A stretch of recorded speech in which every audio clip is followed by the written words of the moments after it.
하나님의 말씀을 우리에게 주실 때에 그 말씀을 귀로 듣는 것이 아니라 마음으로 듣고 마음에 깊이 새기기를 소망하고 또 그 말씀 붙잡고 믿음으로 살아 승리할 수 있기를 주의 이름으로 축원합니다. 아멘.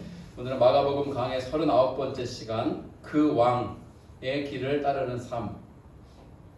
특별히 제목에 그 왕이라는 부분에 따옴표를 넣은 것을 좀 눈여겨보시면 좋겠고요. 한번 제목 큰 소리를 읽어봅니다. 시작. 그 왕의 길을 따르는 삶. 여러분, 유대인들이 지키는 절기, 명절이 있죠. 여러 개가 있는데 그 중에서 가장 큰 명절은 세 가지예요. 근데 그 세 가지 3대 명절 중에 가장 큰 절기가 어떤 절기일까요? 유월절이죠. 유월절. 유월절은 뭐냐면 과거 애굽, 이집트에서 종살이 하던 이스라엘 백성을 하나님이 모세를 보내셔서 그를 통하여서 탈출시키지 않습니까? 탈출시킬 때 마지막 10번째 재앙으로 했던 것이 어린 양을 잡아 그 피를 문설주와 임방에 바르고 뿌리는 거였어요. 그래서 그 피가 발라져 있고 뿌려져 있는 사람의 집은 장자를 죽이지 않고 유월 넘어갔다는 거죠. 그래서 그 절기를 기억해 지키는 것이 유월절이에요. 유월절. 예수님이 지금 예루살렘을 향해 가고 계시죠? 그때 절기가 유월절 절기예요. 여러분, 가장 큰 명절이니까 얼마나 많은 사람들이 모였을까? 유명한 역사학자 요세푸스라는 사람이 쓴 역사서에 보면 그 당시에 유월절을 맞아서 유대인들이 얼마만큼 모였을까를 추측해 보니까 평상시에 예루살렘 성에 살고 있는 사람들의 몇 배나 되는 대략 200만 명 이상 되는 사람이 모인다는 거예요. 그러니까 원근 각지에 있는 유대인들은 다 모이는 거예요. 뭐하러? 유월절을 지키러. 그러니까 얼마나 사람들이 인산인해를 이뤘겠습니까? 요즘 부산에서 BTS 공연 중이지 않습니까? 그러니까 세계 사람들이 아미라고 부르더라고요. 그죠? 팬들이 와가지고 BTS 공연을 보려고 정말 인산인해를 이루는데 그 대구 사람들 한몫 잡아보려고 10만 원이면 될 모텔방을 100만 원씩 팔고, 그죠? 예약했던 사람들 다 강제적으로 예약 취소해버리고, 왜? 10만 원 예약했던 사람들 취소해야 100만 원 받고 방 내주니까. 이런 몹쓸 짓을 해서 외국인들이 와가지고 눈살을 찌푸리고 100만 원짜리면 호텔급인데 갔더니 모텔 여관 수준이니까 실망하고 너무 비싸니까. 그러니까 얼마나 사람들이 많이 모였는지 막 바글바글 하더라고요. 그러니까 부산시에서도 경찰력이 동원되고 공무원들이 동원돼서 질서 유지를 해서, 잘못하면 이태원 참사처럼 압사되는 사고가 일어날 수도 있잖아요. 그렇죠? 여러 가지 사고가 가능하기 때문에 많은 공무원들이 동원이 돼서 질서 유지를 해줬고요. 감사하게도 아무 사고 없이 공연이 진행된 것 같아요. 그러니 그 축제가 있었던, 그 공연이 있었던 그 즈음에 부산이 얼마나 복잡했겠어요. 또 호황을 누렸겠죠. 여러분, 어디가 호황을 누립니까? 아까 말했던 숙박업소, 호텔, 모텔, 여관, 여인숙 엄청나게 상황을 이뤘을 거고요. 또 어디가 돈을 좀 벌었을까요? 당연히죠. 음식점, 식당들마다 사람들이 꽉꽉 차는 거예요. 요즘은 유튜브라든지 SNS가 하도 발달해서 외국 사람들이 한국 음식, K푸드라고 하잖아요. 한국 음식에 관심이 너무 많아요. 그래서 눈으로만 보던 한국 음식을 와서 직접 먹어보는. 그러니까 먹는 거, 또 쇼핑하잖아요. 그죠? 뭐 백화점도, 마트, 몰도 가지만 일반 이런 상가들도 많이 물건을 팔고 사고. 그러니까 이 며칠 동안의 이 공연이 BTS 그 소속사만 돈 버는 게 아니라 부산시가 돈 벌었죠. 비슷한 상황이죠. 물론 같진 않지만 1년에 몇 차례 큰 절기가 되면 모든 유대인들이 예루살렘에 다 모여서 제사 드리고 절기를 지키거든요. 일주일 동안. 그러니까 그 일주일, 그리고 플러스 마이너스 앞뒤로 날짜를 며칠씩 더하면 열흘 이상이 되는 꽤 긴 절기 기간 동안 200만 명 이상의 유대인이 예루살렘에 다 모였으니 얼마나 바글바글했겠어. 사람들 숙소마다 10만 원짜리 방을 50만 원, 100만 원에 내놓고 비슷했을 것 같아요. 식당마다 음식이 동나고, 그런데 그렇게 좋은 모습도 있지만 한편에 어떤 모습이 있냐면, 그 당시에 예수님 당시에 이스라엘은 어떤 상황이었습니까? 나라의 주권을 빼앗긴 상태예요. 어디에? 로마 제국에. 로마의 식민지, 우리나라가 일제 식민지를 지났던 것처럼 당시 이스라엘은 로마 제국에 점령당하고 압제, 식민지를 받고 있었어요. 우리가 사도신경에 보잖아요. 본디오 빌라도에게 고난을 받으사. 그 본디오 빌라도가 누굽니까? 로마 총독이에요. 왕의 특사로 와 있는 거예요. 왕의 왕권, 황제의 정권을 가지고 와서 이스라엘 다스리던 사람이 총독. 당시 왕은 헤롯이잖아요. 헤롯 왕은 실제 왕이긴 하지만 실제 권력은 누가 갖고 있냐면 로마 총독이 갖고 있는 거예요. 왕은 허수아비죠. 물론 어느 정도의 권한이 있지만 나라를 빼앗긴 상황에서 왕이 얼마나, 그렇죠? 비참할까요? 그 무엇을 이 이스라엘 사람들이 꿈꿨을까요? 식민지 지배 가운데 있으면서 해방, 독립을 꿈꾸죠.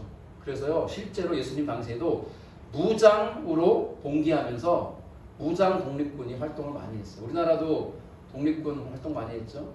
그러니까 여러분, 독립군이 우리 입장에서는 정말 멋지고 귀하 훌륭한 분들이죠. 목숨을 걸고 나라의 독립을 찾기 위해서. 여러분, 안중근 뭐 많잖아요. 윤봉길, 여러 의사라고 부르는 그 의로운 죽음을 당한 분들, 그분들의 일대기를 보면요, 대단하더라고요.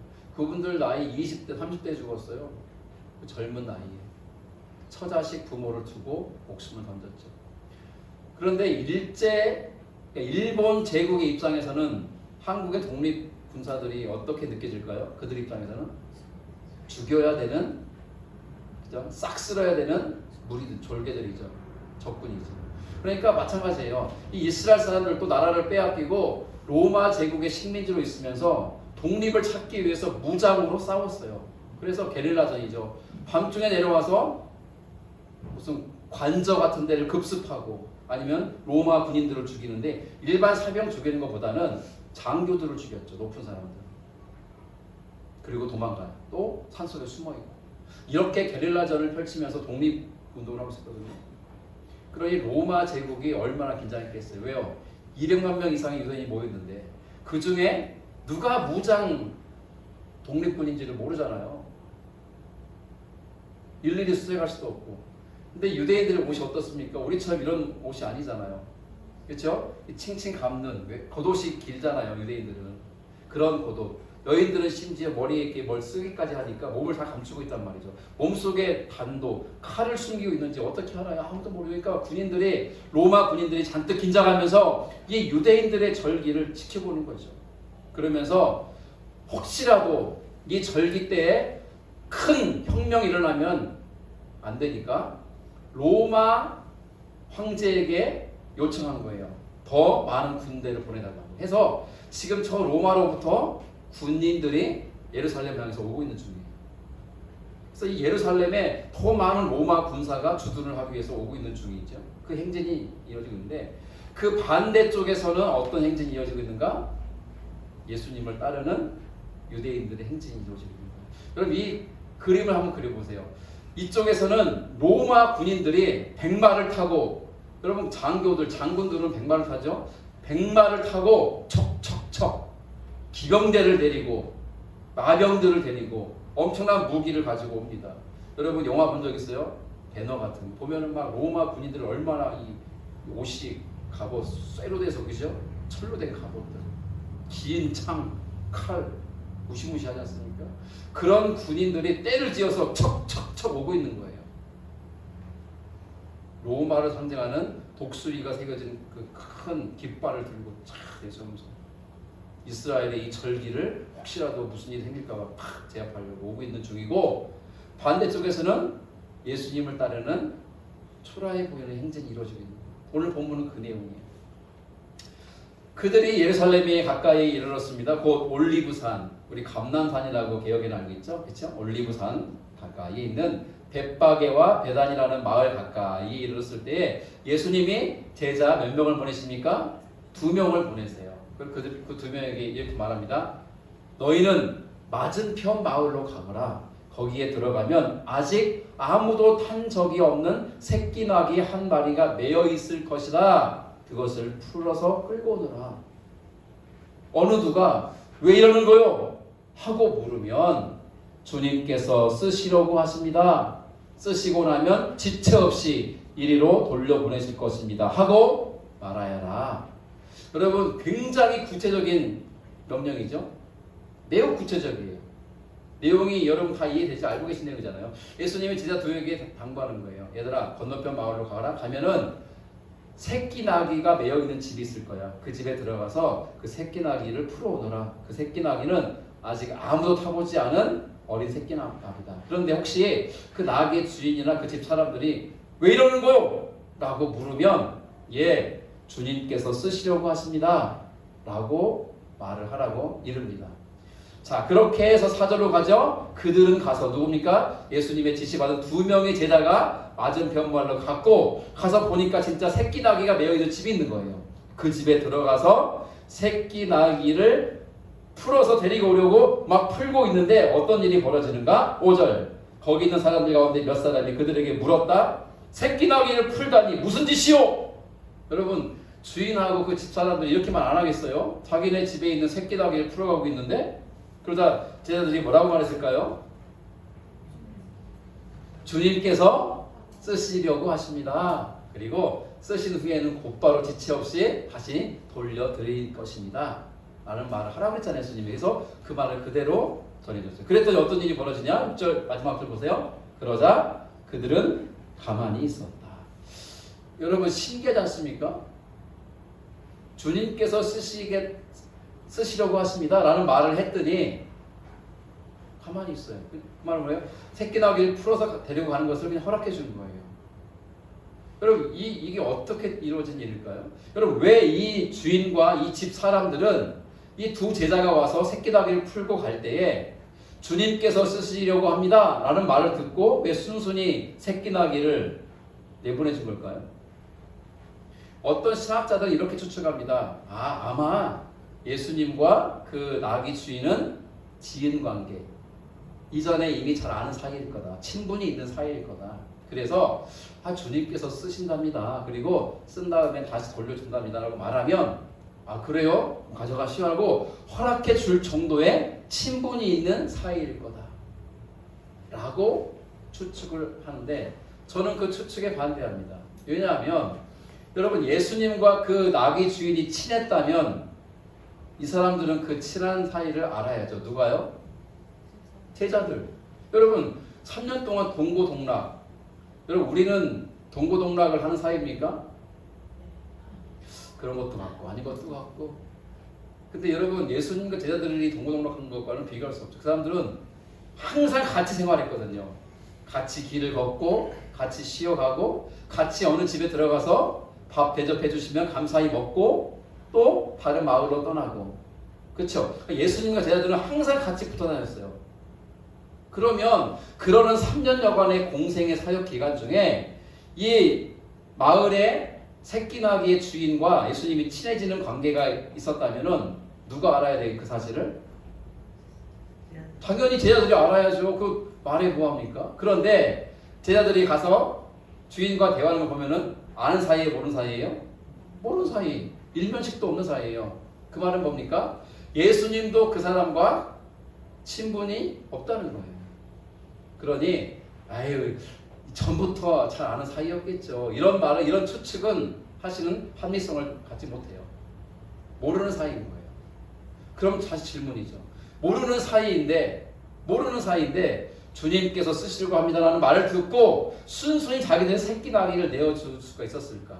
여러분, 새끼 나귀는요, 옛날 이 당시에 평범한 사람들의 삶에서는, 가정에서는 굉장히 귀한 거였어요. 여러분 기억나세요, 권사님? 어릴 때 시골에서 이 짐승이 있으면 아들 대학 보내요. 뭡니까? 소. 송아지를 사오잖아요. 송아지를 사와서 잘 먹여요. 여물도 먹이고 풀도 뜯기고 정성껏 길러요. 그 소가 잘 커요. 커가지고 큰 이제 큰 성인은 아니고 뭡니까?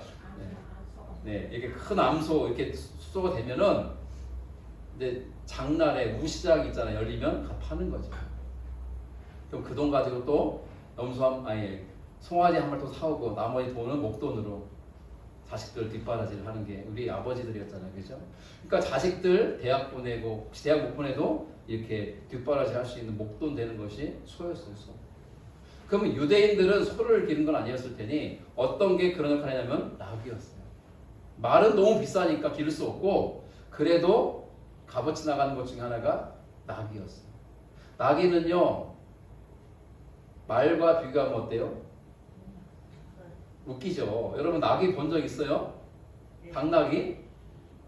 다리도 짧고 쬐끔해서 솔직히 어른들이 타기엔 좀 우스꽝스러워요. 아이들을 타면 괜찮아요. 아이들이. 근데 어른들이 타면요 자칫 좀 키 큰 사람들은 다리가 땅에 닿아요.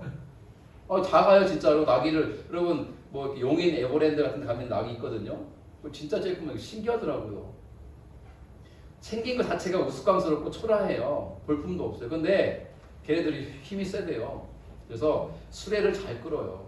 일도 잘하고 그리고 순하고 착하고 말 잘 듣고 그리고 좀 이제 성인이 아니 뭐라고 해야 되지? 이렇게 이제 장성했을 때는 갖다 팔면은 가치가 꽤 나가는 낙이. 그러니 그 집안에 우리나라로 말하면 소와 같은 역할을 하는 게 낙이었는데 이 새끼 낙이었으니까 앞으로 이 집안의 미래가 이 새끼 낙이에 걸려 있는 건데 그 새끼 낙이를 사람들이 풀고 가려고 하는데 뭐 하는 거야? 소리 질렀더니 주님께서 쓰시려고 하시는데요? 하니까 가만히 왜 그랬을까? 그렇죠. 이게 굉장한 우리의 주는 의문이에요. 자 여기에서 보면 왜 그렇게 그들이 가만히 그 나귀 새끼 나귀를 끌고 가는 걸 그냥 보고만 있었고 순순히 내어줬을까? 우리는 그 생각을 합니다. 이 당시에는 왕이 있던 시대니까 왕이 필요한 게 뭐 다 왕궁에 있었겠지만 그럼에도 불구하고 다른 필요한 뭐가 있거나 혹은 왕이 행차하다가 어느 마을을 지나는데 자기 눈에 보기에 좋은 뭐가 있는 거예요. 갖고 싶은 거예요. 그러면요 왕에게는 권리가 있어요. 강제로 징발할 수 있는 권리. 그게 뭐냐면 어느 집 앞을 지나가는데 집 그 안에 아주 예쁜 장식을 벽에 걸어놓은 거예요. 너무 마음에 들어요. 그 왕은 부하한테 시켜요. 저 집에 있는 저 장식품 가져오거라. 그러면 부하가 가가지고 떼는 거예요. 그러면 누가 뭐라고 해요? 주인이 뭐 하는 거요? 안 그러겠어요. 여러분 집에 소중한 걸 걸어놨는데 누가 가져오러 가려면 가만히 있겠어요? 그러니까 뭐 하는 거예요? 그러면 뭐라고 해야 돼요? 왕이 갖겠답니다. 하면요, 죄송해요. 속된 말로 깨갱 그냥 내어드리는 거예요. 왜? 왕이 달라 하는데 감히 안 돼요 했다가는 뭐 처벌을 받겠죠. 왕이 갖겠다는데. 심지어 사랑하는 우리 딸이 있는데 왕이 제 마음에 든다. 제 후궁으로 삼아 데려와 하면은 어떻게 돼요? 후궁. 영광스럽긴 하겠죠. 왕의 후궁으로 우리 딸이 가니까. 그런데 알고 봤더니 후궁이 1000명이야. 1000명의 후궁 중에 우리 딸이 사랑받을 거라는 보장이 있습니까? 그래도 왕이기 때문에 그게 가능했다. 왕이 다스리는 시대였기 때문에. 물건도 가져올 수 있고 사람조차 데려갈 수 있는 거예요. 왕이. 여러분 그걸 가지고 이 부부를 이해해보자는 거예요. 아니 왜 우리 집에 보배이고 우리 집 미래가 달려있는 새끼 나귀를 왜 가져가는 것이오? 라고 말할 때 누가 쓰겠다고 그랬어요? 주님께서 쓰시려고 합니다 라는 말을 듣고 그들이 순순히 내어준 것은 예수님과 전부터 알던 사이이기 때문에 그런 것이 아니라 그 주님이 바로 온 세상을 창조하시고 다스리시는 우리의 참된 왕이시고 주님이라는 것을 내면에서 알고 있다는 거죠. 그 주님께 내어드리는 거예요. 왕에게 바치듯이 왕이 쓰겠다는데 백성이 어찌 감히 말립니까?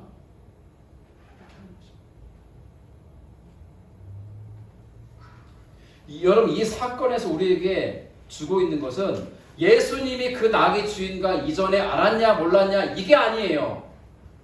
그 낙의 주인의 무엇을 보고 있는 거예요? 우리가 봐야 되는 거냐면 즉각적인 순종이에요. 주님께서 쓰겠다라고 말할 때 안 돼요라고 하는 것이 아니라 예 주님 쓰십시오 하고 내어드린 이 부분을 마가는 우리로 하고 보게 하는 거예요. 이제 말씀 오늘 우리로 가져와 보죠. 주님께서 저와 여러분의 삶을 보시면서 얘야 내가 네 삶에 이걸 쓰고 싶구나 라고 말할 때 주님 영광스럽습니다. 저를 마음껏 사용해 주십시오 라고 내어드릴 수 있냐고 묻는 거예요. 네 삶의 이 부분 내가 좀 써야 되겠다 말할 때 안 돼요. 주님 이거는 안 돼요. 다른 거는 몰라도 이거는 안 돼요 라고 하는 것이 무엇인지를 묻는 거예요. 여러분 순종은요 할까 말까 망설이다가 하는 그것이 아니에요. 순종은 뭡니까? 즉각적인 순종이에요. 여러분 이 새끼 나귀의 주인이 나귀가 굉장히 많은데 그 중에 하나를 내준 게 아니에요. 여러분 시골서 소를 기르는데 소 여러 마리 가진 지금 부자예요. 그래도 그죠? 보통 한 마리 이 한 마리도 사오기가 힘들었고 기르는 것도 정성도 들이고 시간도 걸리고. 그런 새끼 나귀를 가지고 있다는 것은요 여러 마리를 가진 사람일 수도 있지만 보통은 한 마리 이 집안의 기둥이에요. 이 집안의 미래이고 이 집안의 소망이 거기에 있는데 그거를 주님이 쓰시겠다 하는데 내어줬다는 것은요 오늘 우리에게 시사하는 바가 큰 거예요.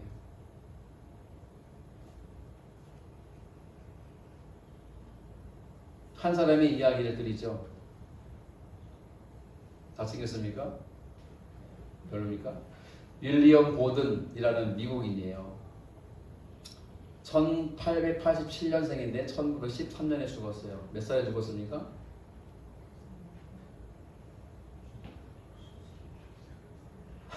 산수가 좀 어렵죠? 예, 뭐 연도상 26년 살았는데 생일이 안 지났고 했기 때문에 만으로 25세에 죽었어요. 이 사람은 억만장자였어. 이 당시에. 지금부터 100년도 훨씬 전 사람인데.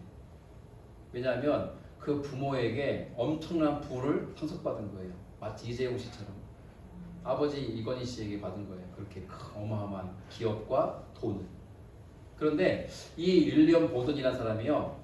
17살, 16살이니까 고등학교를 졸업하는데 그 억만장자인 아버지가 야 아들에게 그런 거야. 야 윌리엄 너는 이제 아버지의 가업을 이어가는 사람이니까 견물을 익히기 위해서 세계 일주를 하고 오더라.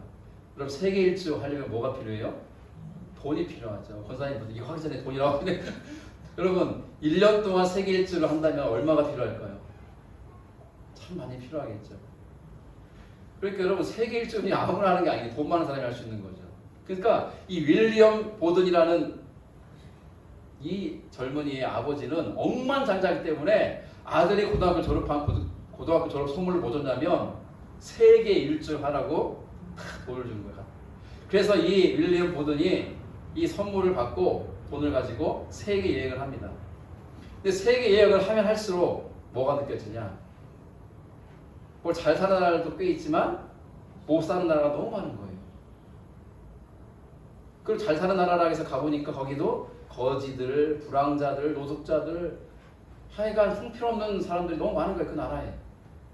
이거 뭐지? 왜 이렇게 사람들이 이렇게 다 가난하고 어렵게 살지? 그리고 그 여행을 다 마치고 돌아와서 이 크리스찬이었거든요. 자기가 읽고 있는 성경책 표지를 딱 펴서 뭐라고 썼냐면 이렇게 썼어요. 영어로 No reserve라고 썼어요. 뜻은 무슨 뜻이에요? 썼잖아요. 읽어주세요 제발. 남김없이. 이게 무슨 뜻일까요? 내 삶을 남김없이 주님께 드리겠습니다. 결단을 해요. 자 그리고 대학을 가죠. 아이비리그라고 들어봤죠? 미국에 있는 그 엄청난 최고의 대학들 하버드, 예일, 프린스턴 이런 대학들 말하는데 이분이 예일 대학교와 프린스턴 대학교를 나왔어요. 최고의 대학. 우리나라 말로 하면 서울대인데 서울대는 사실은 세계에서 100위 밖으로 있거든요. 세계에서 1, 2위가 하버드, 예일, 프린스턴 여기 나왔어요. 이분이. 그런데 그 대학을 나온 후에 어디로 가냐면 이집트로 선교사로 갑니다. 자기 재산을 다 나눠주면서. 일단 남김없이 주께 드리리라. 그리고 두 번째로 선교사를 가면서 그 성경책에 또 쓴 거 두 번째로 쓴 단어가 뭐냐면 no retreat. 뜻이 뭐냐? 후회 없이. 사람들이 그랬어요. 너 미쳤어? 그 아버지에게 물려받은 억만장자 그걸 어떻게 다 나눠주고 갈 수 있어? 너 미쳤어? 라고 다 말렸어요. 정신 차리라고 했더니 안 물러나는 거예요. 아니라고. 나 뜻을 정했다. 그런데요, 이분이 이집트에 도착하기 전에 뇌수막염에 걸려서 죽습니다. 25세. 근데 뇌수막염에 걸려서 이제 가는 배편에 안에서 신음심 알면 죽어가는데요. 그가 죽기 전에 마지막으로 성경 표지에 또 써요. 세 번째로. 첫 번째는 뭐라고 썼다고요? 남김없이라 나는 하나님께 남김없이 드리겠다. 두 번째, 사람들이 말려도 나는 후퇴하지 않고 가겠다. 마지막으로 쓴 단어는 이거예요. No regrets. 뜻이 뭐예요? 후회 없이 나는 이렇게 죽는 것도 후회되지 않습니다. 이거 싫어요, 싫어. 그리고 선교하려고 했던 이집트에 도착하기 전에 죽어요, 배에서. 그럼 어떤 사람들은 그럴 거예요. 미친놈이라고. 얼빠진 놈이라고. 그 아버지에게 물려받을 억만장자를 가지고 사업도 좀 하고 좋은 집에 살고 결혼도 하고 그 부요함을 누리며 살아야지. 미친놈 아니야?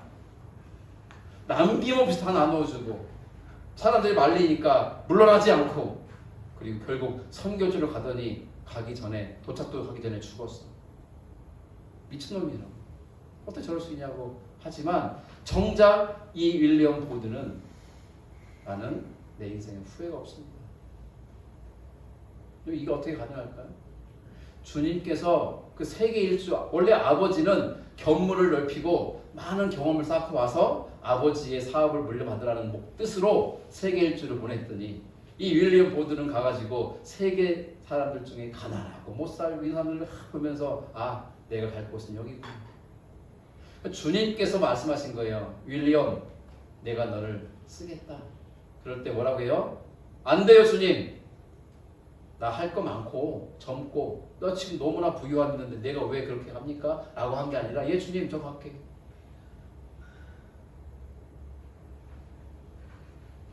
여러분 나귀 새끼의 주인에게서 우리가 배워야 되는 것이 무엇인가를 가슴에 새겼으면 좋겠어요.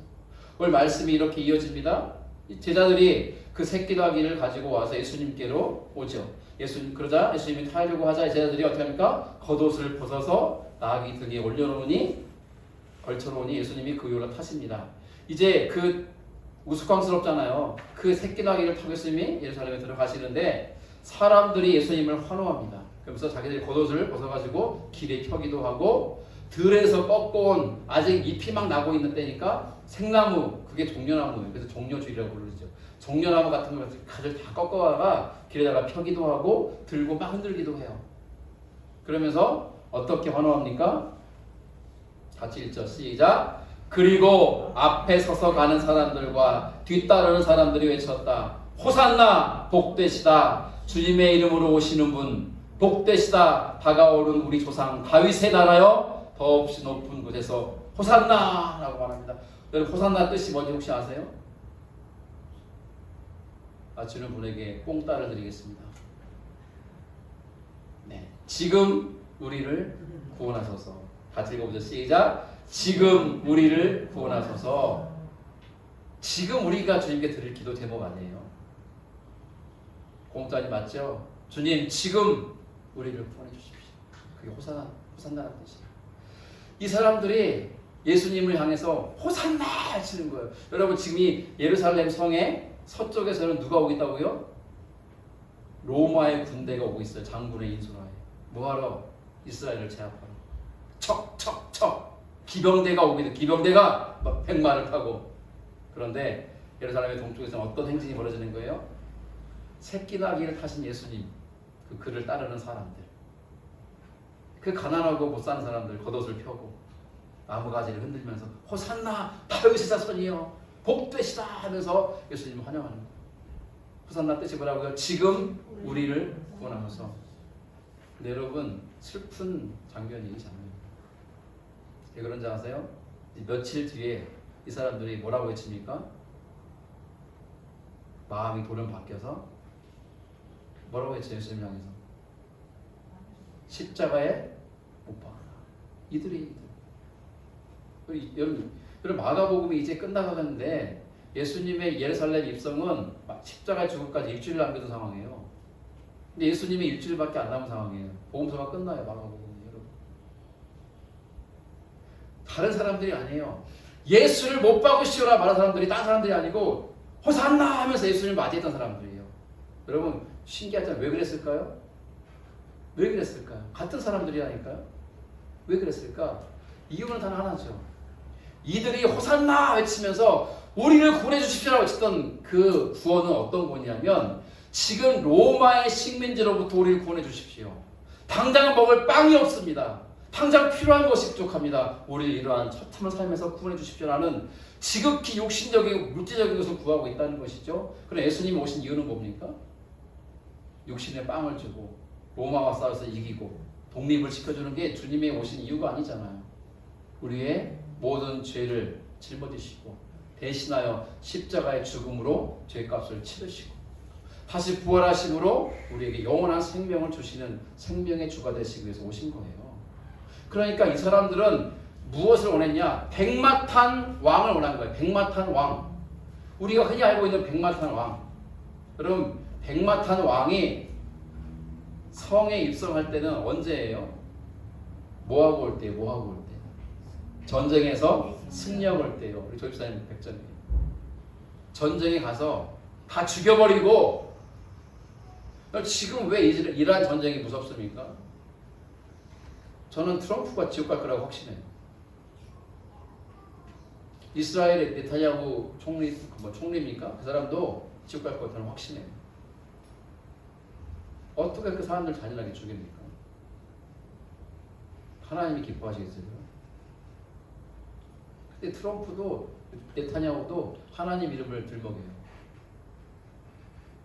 자기 크리스찬이고 하나님이 허락하신 전쟁이라 저 이슬람 다 죽여야 된다.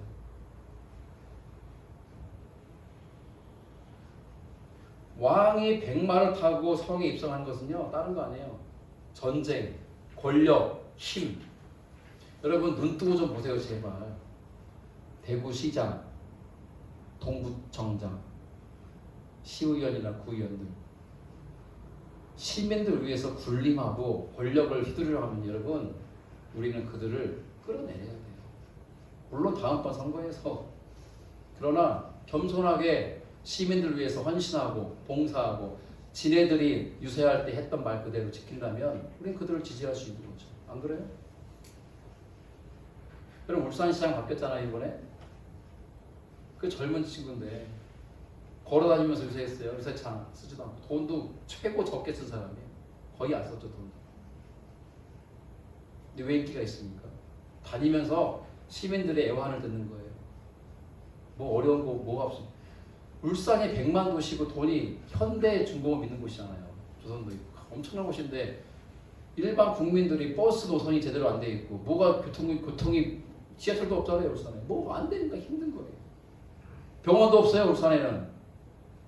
100만 도시인데 뭡니까 이게? 뭐 한 거예요 그동안? 죄송하지만 시장이고 권력자들이 다 자기들의 안위만 위해서 일했다는 듯 그거밖에 결론이 안 나요. 여러분 그런 사람들 뽑으면 안 돼요. 마을만 시민을 위해서 도시를 위해서 일하겠다는 사람 말고 진짜 그런 사람을 뽑아야죠 앞으로도. 안 그렇습니까? 여러분 대통령을 비롯해서 다 자기들이 종이고 국민과 시민이 주인처럼 여기면서 섬기는 사람을 뽑으세요 제발. 오늘 말씀은 이렇게 마무리되는 거죠. 사람들이 뭘 기대했어요? 백마탄 왕을 원했어요. 강력한 힘으로 로마를 무찌르고 그들에게 해방을 주고 자유를 주고 당장 먹을 빵을 줄 자신의 목적과 원하는 걸 채워줄 그런 왕을 원했어요. 그러나 예수님은 어떻게 입장했다고요? 우스꽝스럽고 초라하게 나귀도 아니고 새끼나귀 타고 입장했어요. 그게 뭘 상징합니까? 겸손의 왕, 평화의 왕, 희생의 왕. 이제 마지막 질문이에요.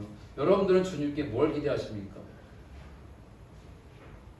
내가 잘 되는 거, 내 문제가 풀려지는 거, 내가 좀 잘 살게 되는 거. 그러나 주님 우리에게 그러한 우리의 요구 앞에 새끼나기를 타고 예루살렘에 들어가시는 모습을 보여주면서 우리에게 질문을 던지시는 거예요. 네가 진짜 원하는 게 뭐냐? 나를 따르는 거냐? 아니면 네 욕망과 네 소망을 채워가는 거냐? 여러분 이제 답하셔야 돼요. 주님을 따르는 길이 녹록지 않습니다. 왜? 주님 가신 길로 따라가야 되니까. 낮아지고 섬기고 그리고 희생하고. 그러나 그 길이 부활에 이르는 길이요 영광의 길이요 주님의 일하심을 경험하는 위대한 길인 줄로 믿습니다. 세상의 왕이 아니라 바로 그 왕을 따르는 저희 여러분 될 수 있기를 주 이름으로 축원합니다. 아멘. 우리 함께